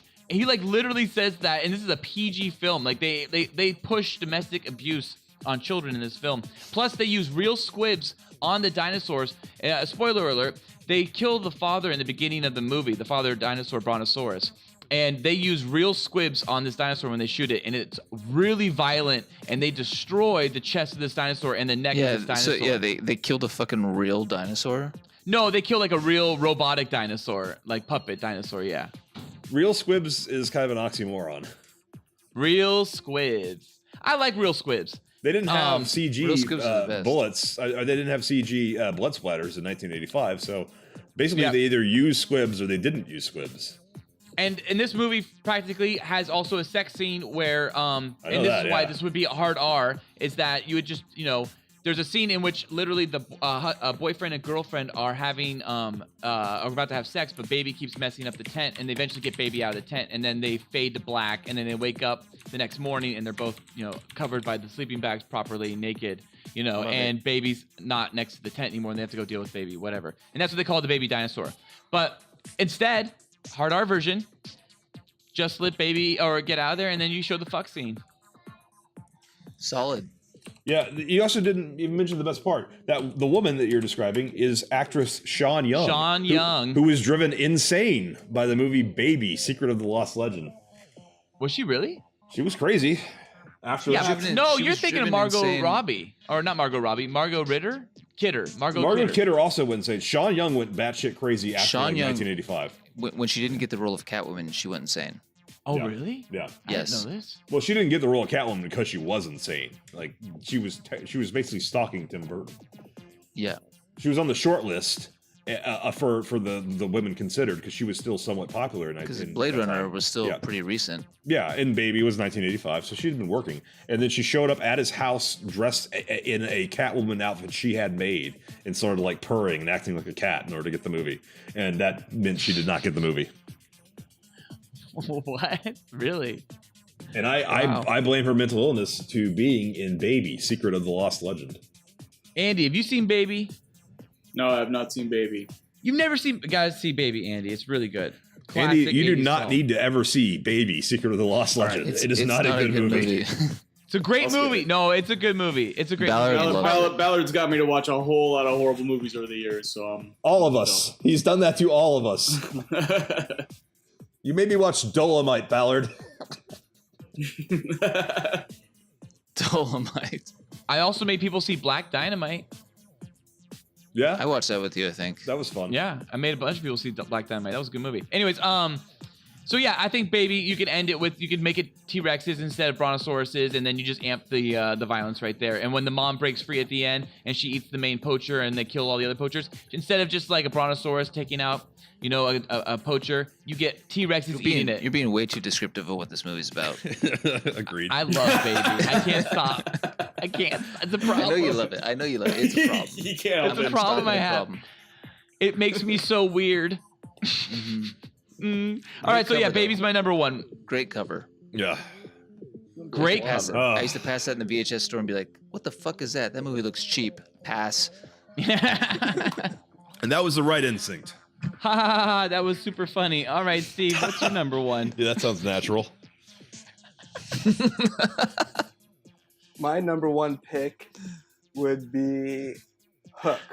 Another Spielberg. I guess American Tail wasn't Spielberg, but I don't know. I just think Hook has that. It's already kind of dark, where it's telling the story of Peter Pan after he's grown up, but it could take it a lot further. And after our discussions, I think that there's a good child orgy scene that could happen. God damn it! Hell this yes. episode went places I didn't think it would go or want it to. Rufio! Fucking Lost Boy orgy is like... Oh my god, Rufio's dropping roofies and all the Lost Boys drinks and then fucking like Tinkerbell. That food looks terrible. It looks like fucking paint. It's your imagination. It looks delicious. You're doing Frosted. it, Peter. You're doing it. Oh, there you are, Peter. There's a scene where Dustin Hoffman seriously contemplates suicide. That's in a PG kids movie. Why? Yeah. Why is it in Bob there? Hoskins talks him out of it. I gotta tell you, those mermaids. I'd fuck every one of those mermaids. Those mermaids are hot. Me too. If I was in Never Never Land, fuck yeah. Oh yeah. Mermaids every day. You can only mouth fuck Every them. day. Remember, they have fish holes. You can't No vaginal penetration with the mermaid. Mermaids are good for blowjobs only. That's the big caveat about mermaids. What are you gonna do with Tinkerbell? Andy brings up a good point by mentioning Tinkerbell, and I'm curious, Felk, would you stick Tinkerbell in your asshole? No, but I guess well, she could get big, right? She can go human size. So then, I mean, I've never found Julia Roberts attractive. She looks like a horse to me. But wait, who's more horse? Wait, who's more of a horse, Julia Roberts or Sarah Jessica Parker? Sarah Jessica Parker is more Sarah a horse. Jessica Parker. But Julia Roberts has the horse gene in her as well. The hottest Tinkerbell is in that fucking that recent Peter Pan from like 2000 and like Roma 3 or 4 Mari or whatever. No, it's the chick from Swimming Pool, Ludwig Savanger or something like that. She is fucking a hot chick, and she played Tinkerbell. Yeah, Tinkerbell's kind of hot. So would you stick her in your ass? Yes. No. The answer is yes. Guess I'd rub her against my dick. I mean, I prefer if she can turn human size so I can fuck her. Would you tongue her tiny little asshole? No, that's weird. I'd do that. See, I wouldn't tongue normal assholes, but I'd tongue that little asshole. Oh, damn it. Yeah, I'd probably. Do you think that tongue little Tinkerbell's asshole has like glitter that comes out of it and shit? For when she, sure, like, you Well, know, it's, farts? it's just less. It's just less poop. Andy, you listen to every episode? You listen to the Rim Job episode? I just listened to that one on the way over here. Yes. Okay. You disagree, Oh, I geez. assume. Oh yes, I was laughing my ass off and being a little bit grossed out and thinking that I couldn't do it. But the thought of Tinkerbell's little tiny butthole might be my gateway. All right, well, that was great, Steve. Way to go. Good number one. All right, Millie, what's your number one? My number one is another classic 80s film. It's perfect in every way. The movie is E.T. How do you make that R? I'll tell you how you make it R. Alien orgies. God damn it. I'm telling you, when the ship comes down at the end, just ends and the fucking rainbows are shooting, fucking aliens start fucking, their dicks start No, glowing, I love your tits third start act glowing. orgies. Yeah, I love how much thought you put into how to modify these movies. Noah's just talking about all the ETs showing up and just fucking each other with their slimy little bodies. Fucking It's Raining Men starts playing, but even women aliens. raining man. You know, this is answered on Inside the Actor Studio when Spielberg was there. That weird guy who used to host Inside the Actor Studio asked him, like, what is the sex of E.T.? And he goes, E.T.'s a plant. They grow like plants. So they don't fuck. Sorry. Wait, who said this? Steven Spielberg. Well, those are some hard R's. Now let's get to some hard bods. Ooh. All systems ready. 3, 2, 1. I saw him out walking with his girl. Oh, Talking bodies. Yeah.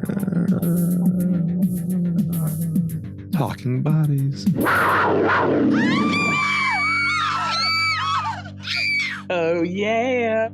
As always, Talking Bodies has us discussing the wonderful world of mega hotties and super babes. And Cool Boy Nation, to enhance your body experience, strap on that hard drive and whip out that keyboard. And let's go Googling for some sweet bodies and dongs. Of course, you don't have to use Google if you prefer DuckDuckGo or whatever the fuck, or Alta Vista. Use whatever search engine you prefer. Alta Vista. Fuck yeah. Yahoo or Bing. Oh, Bang. So is Steve here or did he leave? Steve is downstairs for a second, it sounds like. So tonight's topic for Talking Bodies is hard bods, playing off hard R's. Now, I've discussed some hard bodies in the past, but what does hard bods exactly mean to all of you? I think hard bods means like mainly like, you know, like hardcore abs and like that V down to the vagina, you know, that women get, that's super hardcore, you know, and like, you know, I like to think a hard bod has like fake tits, at least a C. Definitely. They don't have to, but I feel like it should be fake tits. And maybe they might have a little bit of tricep, not a much bicep, little tri maybe. You're perfectly describing my pick. And like a little bit of toned legs, toned calf. Oh, and also you got to have that tight ass with the dimples. Okay. Everything we mentioned was fully muscles except for the fake tits. You guys just throwing those in there because you got to have them because otherwise they're gonna have these weird, gross pecs, and then the whole thing's gonna be ruined. Okay, so gentlemen who are not regulars, guests, I threw out a name in the very first episode, which to me is the epitome of a perfect hard-bodied female bod, and that's Megan Avalon. So bring her up again if you haven't. Megan Avalon. And for the love of God, search nude. Megan Avalon nude. Well, Pornhub comes up first. She's done Go to images. Right. Yeah, go to images. She's fine in images. She doesn't fuck. She just models and is a professional bodybuilder. So essentially what Ballard just described completely. That's a good hard bod. Now look up. I don't remember what I said last time, though. I like that, Felk. That's fine. That's dissed her in the first time saying she was too muscular. Oh, wait. No, hold on. Her biceps I can't do that too face. big. Try Samantha Kelly now. Try Samantha Kelly. Her biceps Felk, are huge. let me say this. If I said anything bad about Megan Avalon before, I don't know how, I can't remember in context that was, but I would say for hard bod context, she fits. However, I will say Noli is dead on the money. Those buys are too big. Try Samantha Kelly. Okay. Kelly is K-E-L-L-Y. Andy, what do you think about Megan Avalon? Samantha Kelly, I think, is the same thing, just brunette. Yeah, pretty much. Her buys are a little smaller. I can't even tell the difference. I like Samantha Kelly. That's a good hard bod. I'm going to give you one more name, and then I'll be done. No, Samantha Kelly's fine. Okay. I'm going to give you one more name, and then I'm going to be done. This is a woman I do not find attractive, but she always comes up with these women's names in searches. Search for Lisa Cross nude. This is what I assume you guys saw when I first showed you Megan Avalon. God. She is not attractive. She is too hard. Too hard. Too muscular. Too masculine. She's got a clit that's like a big old dick. No, I don't find that attractive.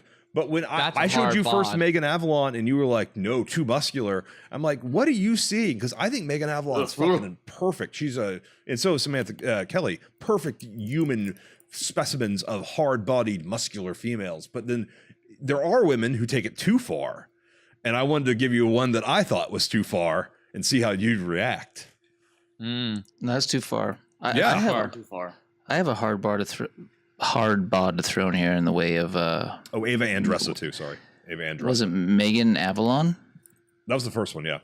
I have a girl who's kind of like her but less muscular. She's an Instagram model, Lacey K Summers. It's LACIKAYSOMERS. Nice. She's not even hard in my opinion. She's just a model. That's not hard. She's muscular. She's fit. Okay that doesn't count as hard. Then none of mine are gonna fly. Yeah, she's CrossFit fit. She's not muscle fit. She doesn't do endurance stuff. Well, fuck. How about this? I would say because I think honestly, what I'll say is Megan Avalon and who was the other one? Stacy something. Samantha Kelly. Samantha Kelly. And Ava I would say Andressa. that's Ava Andressa too. For me, that's the furthest end of hard bod that I'm willing to go. But I like that. That's the extent of hard bod I can take. But I would go ahead and definitely say that. Me too. That Lacey K Summers is a hard bod for me at least, and she's maybe on the lower end of hard bod, but she's got a hard bod. She ain't soft, but she's not. Yeah, she's super not soft. hard. Yeah, she's good. Andy, you got any hard bods? I had none that I think crossed that line. But what do you think of anyway? Jillian Michaels was the only one that I could come up with because I typed in fitness. I typed in hot chicks or celebrities with muscular bodies and nothing beyond whatever that K Michaels one we just looked up or Summer something. Nothing came up beyond that level of Jillian Michaels is about aerobics and losing weight. That's her kind of fame. She's not about building muscle. Not hard in my opinion. Fitness. Aerobics girls ain't hard. I got no hards. I'll still throw out Jules Jade. Jules Jade. You know, if you type in Jillian Michaels nude, by the way, 6 images over on Google is Taylor Swift fake nude getting fucked. I don't know how they made that connection, but they seem to. All right, wait. Did you send that text through Skype? Oh, nice. Yeah, I did. How do I access? It doesn't have her name. All it says is Angie, and she's on Asiani Iron. Oh, Asiani Iron has good content. Asiani Iron, you know of this. Oh yeah. So search for Angie in there. She's muscular. I mean, there's a lot coming up. I'm not sure if I'm getting the right one. Ooh. There is one where she is grabbing a pool cue with her twat. She is holding on to it. She is gripping this pool cue. That sounds muscular. What? Yeah. She's reaching out. I can't find this one. Is that Angela so search for I think her full name is Angela Salvagno. Salvag no. Angela Salvagno. Oh Jesus, yeah, I see what you're talking about. Oh God, that's intense. That's a lot of muscle. That's too hard. That's too hard for me. I agree, too hard. Too hard. Is that the girl you're talking about? Oh, yep. yeah. I would say I got 2 hard bods, and they're just going to be quick mentions based on things that we've talked about in the past. But Rachel Stars definitely, I feel like, is a hard bod. No. Fit. Sorry. And then the other one I would say is Kendra Lust. Definitely not a hard bod. Hot. Kendra Lust is a hard bod. Well, fuck, you've seen her actually working out. And she only does cardio. I don't think those are hard bods. She's on the Stairmaster. I don't know. That's kind of hard. I guess. Well, then I guess I guess I'll throw out a little porn star. softer. Savannah Fox. She's Savannah Fox? She's a little hard. I mean, I like Brandy Love. I think she's like hard, and Janet Mason. I think they're both hard porn stars. But like, to me, Ava Andressa is still the name I want to throw out when I say Savannah Fox isn't like more hard than Rachel Starr or Kendra Lust. Her abs have muscle. Are we just back in porn stars? We are back in porn stars Kinda, right now. yeah. Yeah. Well, that's essentially what this segment really is in the end now. At this point, that we just go over porn stars and then just talk about porn stars, and then eventually we pick an episode and we do a whole show topic on porn stars for some reason. I tried to throw in some divas. Megan Avalon, if you're listening, please call No, me you down. should do divas, but just waiting for All of Steve them. because he's got a All whole of them are conversation fine. for that. Is Steve coming back? Are we sure about that? I don't He think is. he's coming back. Not by 11:15. Is he coming back? Do you know? Divas are all fine choices. Hang but on, Tori Wilson they're is- actually like parked right across the street. I'm just gonna look real quick. Tori Wilson's my favorite diva. We can use this. This is usable. Angela Salvagno is too muscular. Not one of the Bella twins, the Prime. Those are both divas. fine. Oh yeah, Those are they're both nice. fine. Those are both amazing. They're both good. Both good. When watching the show, I have a clear favorite, but now looking at all the pictures, I cannot tell which one is hotter than the other one. I'm just a sucker for boobies. Sorry. Vince, who's the main guy? Vince McMahon. His daughter is actually yeah. His daughter's actually really hot. That's always been weird. Or maybe it's his Weird? wife, Stephanie McMahon. Who's Stephanie McMahon? She's hot, I don't know if that's the one. but Tori Wilson's my favorite. Searching her right. I give it to one of the Bellas. One of the Bellas for sure.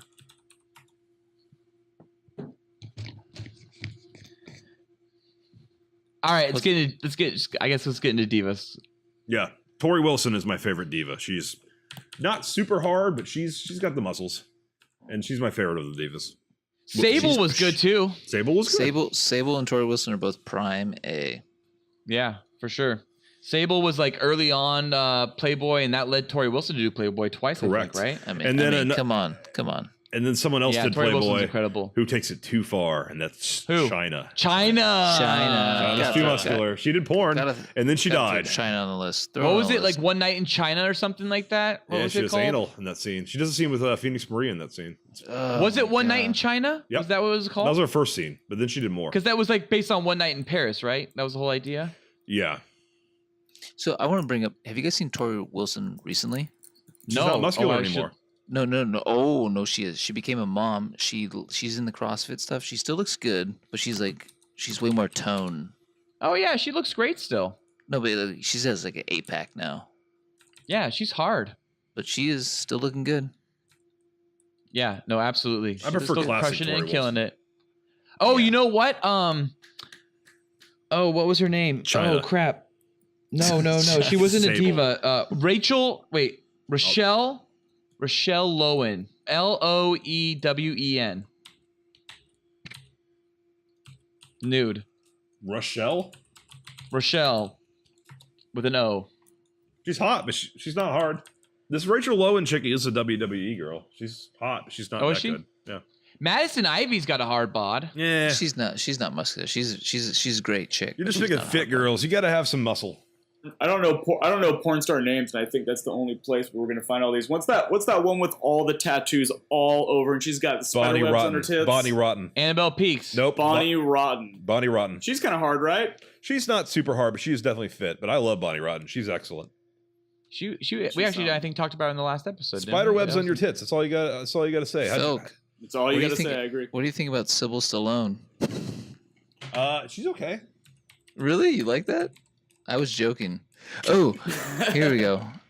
Francesca James. Oh, yes. I Spanish think it's Jaime or Jamie instead, but yes, yeah. There's an I in there, I think, between the A and the M. Yes.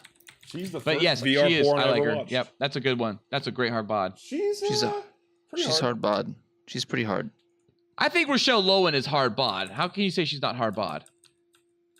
Okay, let's move on. Let's pick our three. You need some buys and tries, in my opinion. You know what? Honestly, I'm going to go with this right now. I'm going to go with Tori Wilson.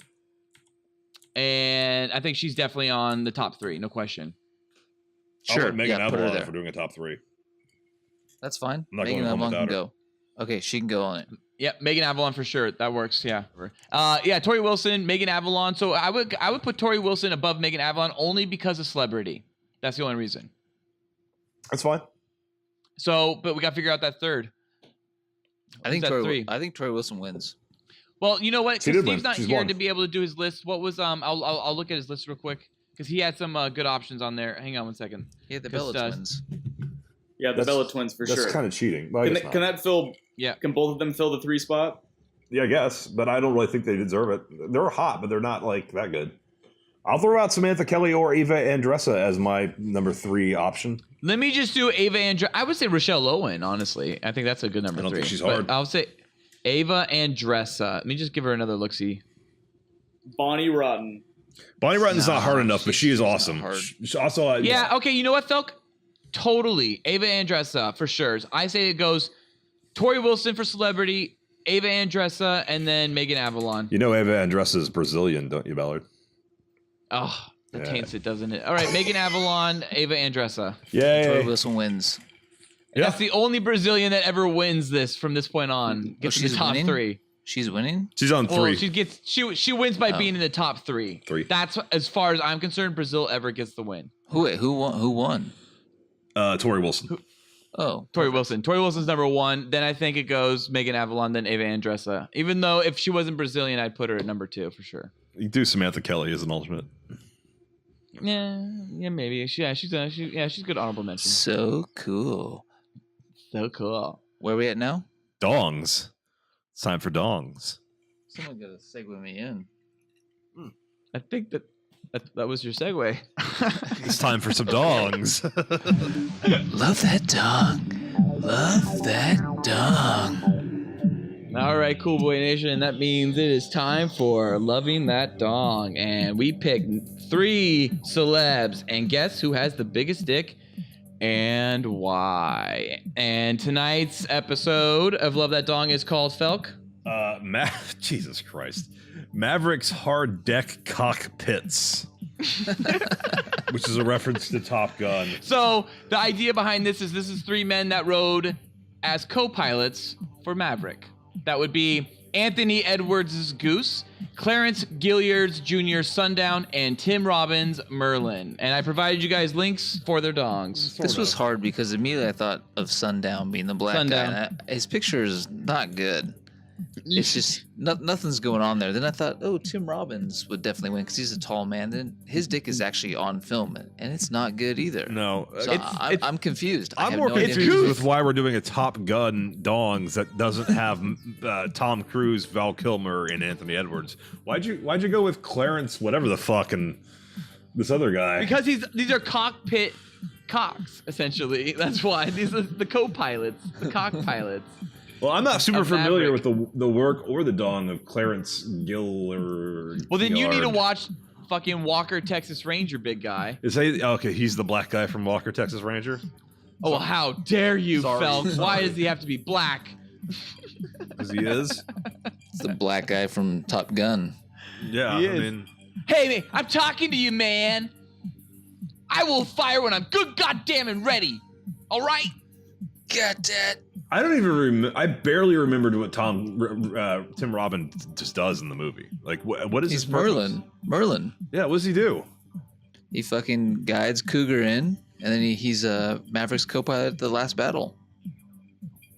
The only battle. The only battle. And then World War III started because You could be my cockpit man anytime. Okay, just let's just rank them. I think Anthony Edwards wins by default because the other guys are just disappointing. ER was a fabulous show. I almost want to abstain on this one. I have honestly, this is the first time we've ever talked about the guy's dicks where I just haven't had an opinion really. Well, we already talked about Val Kilmer's, and Val Kilmer won, so we couldn't throw him into this conversation. And Tom Cruise's dick, as we all know, is about 16 inches long.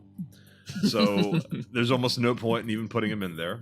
Yeah, he always wins. His dick is about I'm guessing about between 13 and 16 inches. It's basically a third the length of his height. I'm with you. Yeah, I don't care. It's Tori Wilson. Tori Wilson wins. Love that dong. For sure. Megan Avalon, if you're listening, please reach out to thecoolboyspodcast at gmail.com.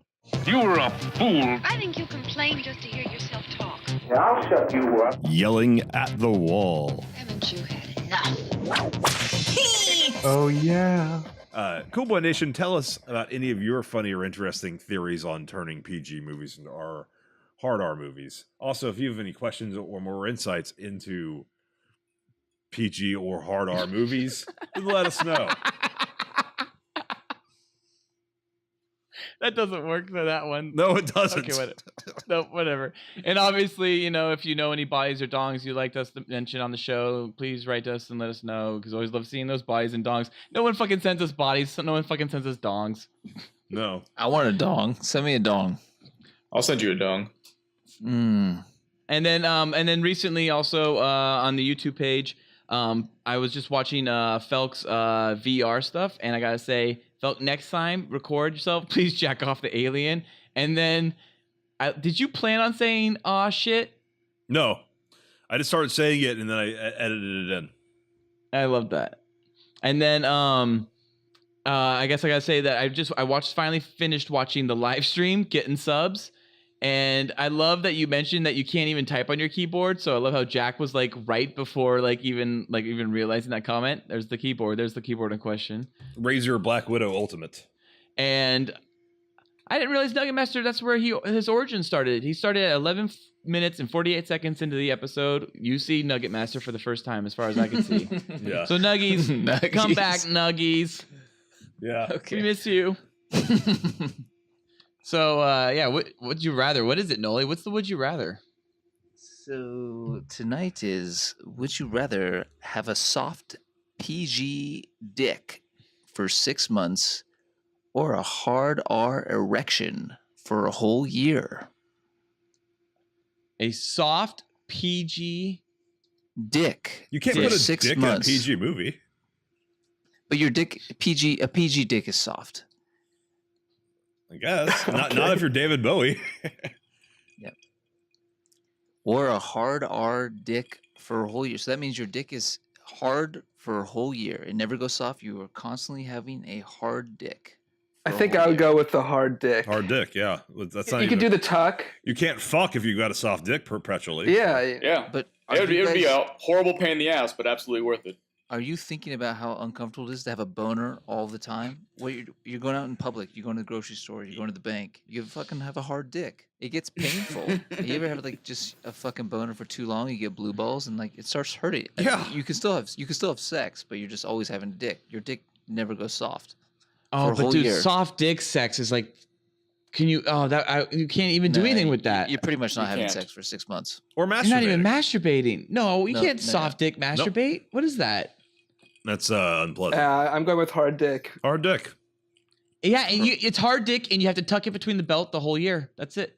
You gotta get a special belt. Special belt with a nice notch. Oh yeah, get a little groove going. Yeah, Yes. groove. That's better. Does no one else get painful erections? You guys don't get painful erections. Not really. Well, I'm assuming the pains Well, of is it a if you painful actually had an erection? erection for a year, you might have a serious problem. So I'm assuming that the magical scenario takes away any health concerns you might have, in which case you just have a hard dick. And it's like, yeah, shitting's a little tough when you have a hard dick. But peeing's pissing, tough. dude. You can't pee with a hard dick. It's almost I've done it. impossible. Yeah, you can. Just go do it outside. You just piss in the shower. That's what I do. Okay. You just stand really far away from the toilet. Fair enough. Or you lean forward a lot. Why don't we take a poll then, real quick? So everybody, let's give out your would you rather then. So Falk, how about you first? Hard. Go ahead. Hard dick. Okay, not even Steve. a problem. Hard dick. All right, Andy. Hard with a belt groove. All right, I go with hard dick too. Noli? I'll go with hard too. I thought someone was gonna go. I thought for sure Ballard was gonna go soft dick for some reason. Oh no! Why would you ever? He has an erection right now, probably. Because every time I do a would you rather, Felk is definitely on the one I think he's gonna pick, and Ballard's definitely on the one I think he's gonna pick. And tonight, Ballard, you went to that side. Yep. You can't get me always, baby. Talking about dicks. It's a weird voice. Cool Boy Nation, if there is a would you rather you would like us to discuss on a future podcast, please email us at thecoolboyspodcast@gmail.com. Well, that brings us to a close of tonight's episode. Cool Boy Nation, be sure to listen every Monday for new episodes of the Cool Boys Podcast. And be sure to follow us on Twitter at Cool Boys Podcast. Email us at thecoolboyspodcast@gmail.com. Don't forget the in the Cool Boys Podcast @gmail.com. Be sure to like and subscribe to us on YouTube. You can find us by searching for the Cool Boys Podcast. And also, please do rate and review us on iTunes. We're getting a lot of fabulous reviews there so far, so please keep that up. And for additional episodes and exclusive listener member-only content, you can go to patreon.com/coolboyspodcast and find some special episodes of Cool Boys After Dark. And Steve, Andy, you guys want to plug your super cool stuff? Anything on social media? Andy's picture has been disturbing me this whole episode. It has, yeah. It really is cum. Yeah. At the restaurant. Nothing to plug. I don't want to plug anything. I did a super fancy webinar this morning that I'd very much like to not have on your website for my software company. But Wait, what? We don't have a website. This was fun. Yeah, Andy, do you want to be our social media girl and like totally like do our social media stuff for us? Yes, absolutely. Do I get to wear pasties? Yes. Hard bod. Why do you say girl? Because I just figured that social media is always going to be a girl. Because it's some girl on there going like, this is my daily commute. Waffles again. Like it sounds my like puppy. you're reading my Facebook right now. Is that your fucking Facebook? I don't even do Facebook or Instagram or Twitter, so I'm basing this all off of pop culture norms, I guess. Steve, do you have anything that you want to mention? Do you want to give out your Instagram ID or whatever it's called for everybody? No, Instagram ID? Whatever it's called. Sometimes I wonder if you're like from this like if you're not a time traveler. Dartmouth.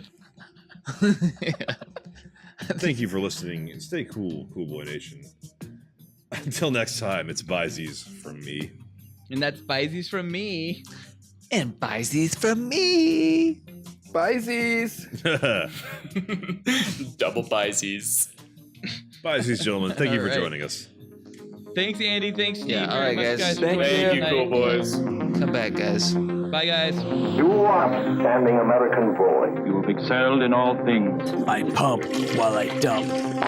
Oh yeah. So cool. Oh yeah. So cool. Oh yeah. So cool. Get out of here, damn silly. Get out of here! Oh, yeah.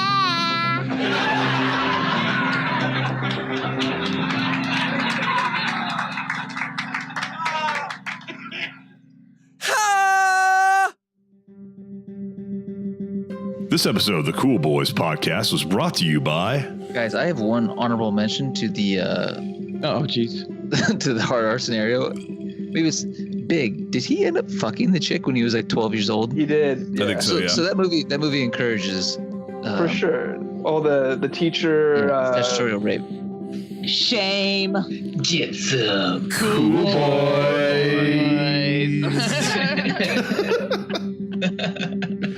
so serious.